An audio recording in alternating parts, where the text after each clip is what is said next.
कि बाप कहैया जे बेटा पढ़ैया, कि बाप कहैया जे बेटा पढ़ैया, आ के न जनैया कि की करैया। उसके बाद है 8 बजे वो सुत के उठैया, 8 बजे वो सुत के उठैया, आ खैनी खाए ले लुसुर फुसुर करैया। उसके बाद हमने कुछ और लाइनें लिखा है जिसमें आगे है मुंह हाथ ना धोइलक चाय पियैया, मुंह हाथ ना धोइलक चाय पियैया, आ दिन भर वो गंदा गंदा खूब पेट भर के गाली बकैया। क्या सही बात है? क्या अभी इस युवा पीढ़ी में इस प्रकार का गुण मिलता है? बिल्कुल मिलता है। इसके बाद भी हमने कुछ लाइनों को लिखा है कि पढ़े ले जाई है तो रास्ता में, पढ़े ले जाई है तो रास्ता में रहिया, और पेट भर के दोस्त सबसे गंदा गंदा गाली सिखैया। क्या ये सही बात है?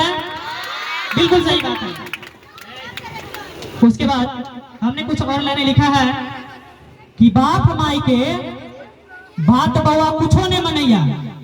अभी का ऐसा युवा पीढ़ी है कि बाप माई का कोई भी बात नहीं मानता है, इसलिए हमने लिखा है कि बाप माई के बात बउआ कुछो नहीं बुझैया, आजकल के बउआ गुण के सुझैया। इसका अर्थ है कि आजकल के बच्चे माता पिता का बिल्कुल भी आदर नहीं करते हैं, लेकिन अपने आप को खूब ज्ञानी समझते हैं कि हमारे अंदर काफी ज्यादा ज्ञान भरा हुआ। क्या ये बात सही है? बिल्कुल सही है। उसके बाद भी हमने एक लाइन और लिखा है कि बउआ से पूछू तो 10वां में पढ़ैया, बउआ से पूछू तो 10वां में पढ़ैया, अब 20 का पहाड़ा में 30 बार कुथैया। अभी का ऐसा स्थिति है, भले वो कोनो क्लास में रहे, अगर एक तो टेबल पूछ दीजिए, इतना बच्चा अभी कमजोर हो गया है कि टेबल पढ़ने में 30-30 बार कूदेगा। क्या ये सही बात है? बस हमने इतना ही लाइन लिखा था। उसके अलावा अभी यदि लड़कियों को यदि शिक्षित नहीं किया जाएगा तो वो हमें पता है भविष्य में हर एक लड़कियां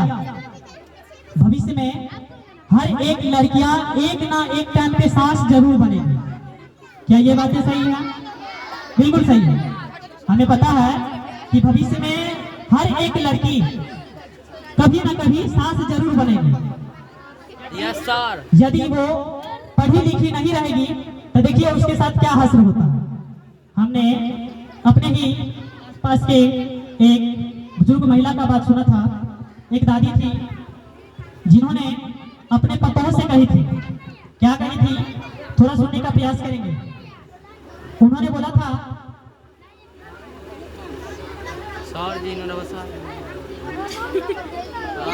उन्होंने बोलने का प्रयास किया था अपने पतों से।